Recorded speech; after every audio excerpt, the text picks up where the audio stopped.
À quel âge faut-il commencer à investir en immobilier? Bonjour et bienvenue sur le blog Les Revenus Autrement, je suis Audrey et aujourd'hui dans cette nouvelle vidéo nous allons voir effectivement à quel âge il est préférable de commencer à investir dans l'immobilier. Alors juste avant, j'aimerais que vous preniez 2 secondes pour réfléchir à vous, peut-être votre situation, à votre âge également, et à vous dire si effectivement c'est trop tôt, trop tard, ou si vous avez le bon âge. Je vous laisse réfléchir 2 secondes. Effectivement, je vais vous donner une partie de la solution, enfin celle à laquelle je pense. Tout simplement, en fait, c'est bien d'investir, alors je vais vous dire le plus tôt possible, mais dans la limite d'une certaine maturité. Je m'explique forcément, à 18 ans, on n'a pas du tout la même manière de voir la vie qu'à 25 ans, qu'à 30 ans, qu'à 35 ans. Et du coup, l'immobilier, il faut savoir se projeter sur du moyen long terme. C'est vraiment quelque chose qui vous permettra de voir si effectivement l'investissement sur lequel vous vous penchez actuellement est quelque chose de bien et de pérenne. Il y a des personnes qui ne réfléchissent qu'à très très court terme et malheureusement l'immobilier c'est vraiment quelque chose qui se réfléchit à moyen long terme. Donc moyen c'est quoi? C'est 5, 10 et du long terme c'est 20 ans. Donc en fait, je vous encouragerais vraiment le plus tôt possible à investir. Pourquoi? Tout simplement si vous avez, je ne sais pas, 20 ans et que vous regardez cette vidéo, je vous encourage, au lieu d'être locataire pour faire vos études, à acheter votre premier bien. D'accord? Alors, je vous déconseille d'acheter un grand bien, je vous conseille d'acheter un petit bien, par exemple un studio, mais au lieu d'être locataire, d'accord, je vous encourage vraiment à mettre cette somme que vous pouviez disposer en loyer, à la mettre pour vous, pour un crédit. Du coup, il est probable que certaines banques aient du mal à vous prêter parce qu'en fait, vous êtes trop jeune. Donc, vous n'avez pas le profil. Trop jeune, trop vieux, trop grand, trop âgé. En fait, il y aura toujours quelque chose qui fait que les banques seront toujours un petit peu réticentes à vous prêter. Tout le temps. Parce que vous ne rentrez pas dans les cases.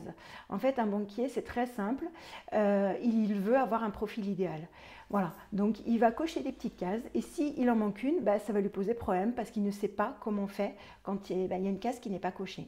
C'est simplement pour que vous compreniez un petit peu la logique et comment on fait pour obtenir un prêt.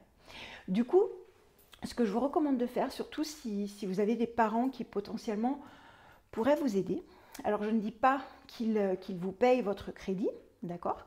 Mais potentiellement, il pourrait se porter garant pour vous auprès de la banque.